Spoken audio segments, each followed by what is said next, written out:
हाँ जी गाइस, तो आज के लेक्चर में हमें पढ़ना है राइट्स ऑफ पार्टनर्स। हम बात कर रहे हैं सीबीएसई 12th पार्टनरशिप अकाउंट्स की वॉल्यूम 1, जो आपकी पहली बुक है बेटा 3 बुकों में से, उसके चैप्टर नंबर 1 की फंडामेंटल्स की, और क्लास हम अब तक 3 कर चुके हैं। ये आज की क्लास नंबर 4 होने वाली है। तो राइट्स ऑफ पार्टनर पढ़ने हैं। राइट्स का मतलब होता है अधिकार, पावर, अथॉरिटी। मतलब ये कि एक व्यक्ति के हाथ में क्या अधिकार हैं, उसके पास कितनी पावर है, वो क्या करने के लिए कह सकता है और क्या करने के लिए आपको रोक सकता है, टोक सकता है। ठीक है, तो उसके पास क्या क्या अधिकार हैं जरा देख लेते हैं। यहाँ पर हम बात करेंगे पार्टनर्स के पास क्या क्या अधिकार हैं, कि एक साझेदार के पास क्या क्या अधिकार हैं। तो पॉइंट नंबर 1 में बता रहे हैं, every partner has a right to participate in the management of the business. To participate in the management of the business. Business के मैनेजमेंट में पार्टिसिपेट करने का अधिकार हर एक पार्टनर को होता है। दूसरा point, every partner has a right to be consulted about the affairs of the business. Business के अफेयर्स के बारे में, इंटरनल अफेयर्स हो चाहे एक्सटर्नल अफेयर्स हो, उसके बारे में कंसल्ट करने का अधिकार होता है। कंसल्ट का मतलब है बातचीत करने का अधिकार होता है। 2 पॉइंट, पहले पॉइंट में बिजनेस के जो मैनेजमेंट है उसमें पार्टिसिपेट करने का अधिकार है। ठीक है, दूसरा पॉइंट कि बिजनेस के जो अफेयर्स हैं उसके बारे में बातचीत करने का भी अधिकार है। तीसरा point, to inspect the books of account and have a copy of it. हम कह सकते हैं कि every partner has a right, हर एक पार्टनर के पास में इतना अधिकार होता है कि वो इंस्पेक्ट कर सके। इंस्पेक्ट का मतलब होता है कि जांच सके। इंस्पेक्शन का मतलब जांचना। ठीक है, क्या जांच सके? The books of accounts and have a copy of it. वो बुक्स ऑफ अकाउंट्स के बारे में आपसे बात कर सकता है। मान लो ए, बी और सी 3 व्यक्ति, जैसे हम अक्सर एग्जांपल लेते हैं, ए, बी और सी में से बी और सी जो हैं ज़्यादातर अकाउंट्स की बातें करते रहते हैं। ठीक है, मैनेजमेंट में पार्टिसिपेशन इनका होता है, ज़्यादातर ये बातचीत कर सकते हैं, लेकिन ए के पास भी इतना अधिकार है कि वो उनसे कह सके कि लाओ भी अकाउंट्स में क्या चल रहा है, मुझे बैलेंस शीट दो, या मुझे प्रॉफिट एंड लॉस दो, या मुझे आज के बारे में बताओ, कैश बुक में क्या हुआ है, आज कितना कैश आया, कितना गया है, और उसकी इवन एक कॉपी भी आपसे मांग सकता है। And have a copy of it. ठीक है, उसकी आपसे एक फोटो कॉपी करा करके या जो भी अपने पास रख सके फ्यूचर के लिए, वो मांग सकता है। उसके पास इतना अधिकार होता है, हर एक पार्टनर के पास इतना अधिकार होता है। पॉइंट नंबर 4 की बात कर रहे हैं, टू शेयर प्रॉफिट और losses with the others in the agreed ratio. हर एक पार्टनर को एग्रीड रेशियो में, ये देखो एग्रीड रेशियो में प्रॉफिट या लॉस को डिवाइड करने का, टू शेयर बांटने का अधिकार होता है। किसके साथ? अदर्स के साथ, और किसी व्यक्ति के साथ। मान लो प्रॉफिट हुआ, बी और सी ने सोचा हम ही बांट लेते हैं, ए को क्यों दे, तो ए के पास इतना अधिकार है कि वो आवाज उठा सकता है कि भाई तुमने मुझे इस बार का प्रॉफिट क्यों नहीं दिया। या वो ये भी कह सकता है कि भाई लॉस में सब भागीदार बन रहे हैं, ये पर्टिकुलर बंदा लॉस को बियर क्यों नहीं कर रहा है। ठीक है, पॉइंट हमने 5 कवर करे, सॉरी 4। पॉइंट नंबर 5 कह रहे हैं, interest on loan at the rate 6% per annum if का क्या मतलब है? अगर पार्टनरशिप डीड साइलेंट है और किसी पार्टनर ने फर्म को लोन दिया हुआ है और पार्टनर को तुम उसके लोन पर, उसके दिए हुए लोन पर इंटरेस्ट नहीं देते, तो उसके पास अधिकार है कि वो कह सकता है कि मुझे या तो इंटरेस्ट दो आप, जो आपने पार्टनरशिप डीड में एग्रीड करा है, या फिर मुझे एक्ट के अकॉर्डिंग दो। और एक्ट के अकॉर्डिंग कितना है? 6% पर एनम, कम से कम मुझे दो।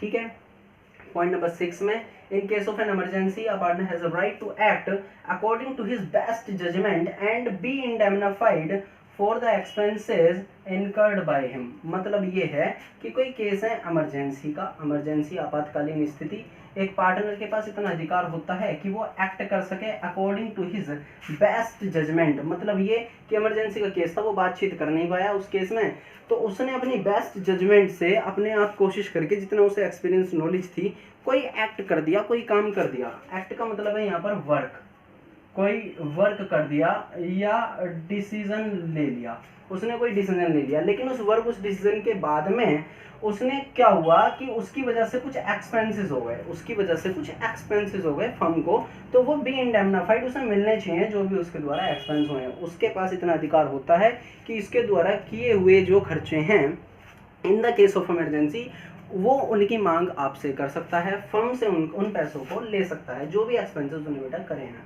Point number 7, not to allow the admission of a new partner. क्या मतलब है इसके लिए समझते हैं। डी एक बंदा है, वो पार्टनरशिप में आना चाह रहा है एज अ पार्टनर। ठीक है, एज अ पार्टनर आना चाह रहा है आपकी पार्टनरशिप फर्म में। बी और सी एग्री है इस बात के लिए, लेकिन ए एग्री नहीं है, तो वो पार्टनर नहीं बनाया जा सकता। जब तक टोटल पार्टनर्स जो हैं एग्रीड ना हो जाएं, तब तक किसी भी बंदे को हम एज अ पार्टनर अपनी फर्म में नहीं रख सकते। ठीक है, तो ए के हाथ में या किसी भी पार्टनर के हाथ में इतना अधिकार होता है कि नॉट टू अलाउ, वो ना आने दे, एडमिशन ना होने दे किसका, किसी भी नए पार्टनर का। देखो यहाँ पे लिखा हुआ है ऑफ अ न्यू पार्टनर, किसी भी न्यू पार्टनर का वो एडमिशन होने से रोक सकता है, उसके पास बेटा इतना अधिकार होता है। Point number 8, after giving proper notice a partner has a right to retire from the firm. का मतलब है एक प्रॉपर नोटिस देने के बाद एक पार्टनर के पास इतना अधिकार होता है कि वो फर्म से रिटायरमेंट ले सकता है, लेकिन सिचुएशन सही होनी चाहिए। सिचुएशन ये नहीं होनी चाहिए कि फर्म में लॉस ही लॉस हो जा रहा है और अब आप कह रहे हैं कि मुझे तो फर्म से निकलना है, तो उस कंडीशन में तो आपको निकाला नहीं जाएगा। लेकिन देखना पड़ेगा अगर सिचुएशन ठीक है, आपकी जो नोटिस में लिखी हुई बातें वो सही हैं, तो आप एक प्रॉपर नोटिस बनाओ, उसे पार्टनर्स के बीच में रखो, फर्म के बीच में रखो, और उसके बाद में आपके पास इतना अधिकार है कि आप रिटायर ले सको। To retire from the firm right है हमारे पास ये भी। ठीक है, point number 8 cover. Point number 9 थोड़ा सा बड़ा है, इसमें वैसे बड़ा कुछ नहीं है, इसमें ना ये वाला जो 6 वाला पॉइंट था उससे रिलेटेड है, पॉइंट देख लेते हैं। If a partner incurs expenses, यदि कुछ पार्टनर ने के कुछ खर्चे हो जाते हैं बेटा ऑन द बिजनेस, और बिजनेस को चलाते हुए, रन करते हुए, और ही पेज सम मनी, और ही पेज सम मनी, ही पेज सम मनी, उसने कुछ खर्चा कर दिया, उसने कुछ रुपए क्या है वो खर्च कर दिए, पेड कर दिए, किसके बिहाफ पर, on the behalf of the firm, on the behalf of the firm. ठीक है, that partner may get indemnified against this payment from the firm. वो पार्टनर क्या कर सकता है, the that partner may get indemnified, वो recovery अपनी मंगवा सकता है, कह सकता है फर्म से कि मैंने जो पेमेंट करी थी, this payment from the firm, against this payment from the firm, कि मुझे फर्म से वो पैसा चाहिए जो भी मैंने खर्चा करा था। किसके बिहाफ पर करा है उसने खर्चा, फर्म के बिहाफ पर। तो we had covered 9 points related with the rights of the partner, and there was the one first point की अगर बात करें तो इसमें था every partner has a right to participate in the management of the business, मतलब ये business के मैनेजमेंट में पार्टिसिपेट करने का अधिकार हर एक व्यक्ति को, हर एक पार्टनर को होता है। दूसरे पॉइंट में to be consulted about affairs of the business, business के अफेयर्स के बारे में बातचीत कंसल्ट करने का भी अधिकार होता है। तीसरा point, to inspect the books of accounts and have a copy of it, का मतलब है कि बुक्स ऑफ अकाउंट को के बारे में बातचीत करना या उन्हें जांचना देखना का भी अधिकार होता है। दूसरी बात यह है कि उसकी एक वो कॉपी भी रख सकता है अपने पास, कोई उसमें प्रॉब्लम नहीं है। पॉइंट नंबर 4 में कह रहे हैं टू शेयर प्रॉफिट और losses with the others in the agreed ratio, का मतलब है कि जो भी एग्रीड हुआ हो रेशियो, उसके तहत वो आपसे अपने शेयर को मांग सकता है अगर आप उसे देने से इनकार करते हो तो, प्रॉफिट हो या लॉस हो डजंट मैटर। पॉइंट नंबर 5 में इंटरेस्ट ऑन लोन की मांग वो आपसे कर सकता है, या तो डीड में जो रेट आपने लिख रखा है वो दे दो, अगर डीड में नहीं है, इफ का मतलब है if this point is not mentioned in your partnership then we will have to follow the rules and provisions of the partnership act 1932। ठीक है, तो उसमें वो कहते हैं कि इंटरेस्ट हमें देना है कितना, @6% पर एनम के अकॉर्डिंग पार्टनर के लोन पर। पॉइंट नंबर 6 में अगर किसी इमरजेंसी के केस में कोई पार्टनर खर्चा कर देता है तो उसे खर्चे की अमाउंट जो है मिलनी चाहिए, किससे, अदर पार्टनर से या फर्म से। ठीक है, पॉइंट नंबर 7 में not to allow the admission of a new partner, अगर कोई व्यक्ति पुराना अगर कोई पार्टनर चाहता है कि नया कोई पार्टनर ना आ सके तो उसके पास में इतना राइट है, वो उसे आने नहीं देगा। पॉइंट नंबर 8 में after giving proper notice a partner has a right to retire from the firm, का मतलब है कि एक पार्टनर के पास इतना अधिकार होता है कि वो एक प्रॉपर नोटिस देने के बाद में फर्म से रिटायरमेंट ले सकता है।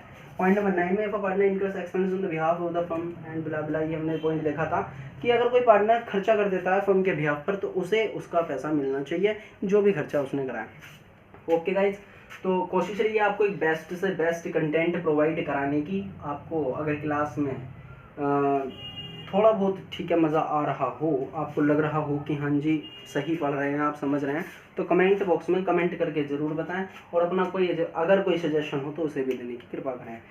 Thank you, have a good day.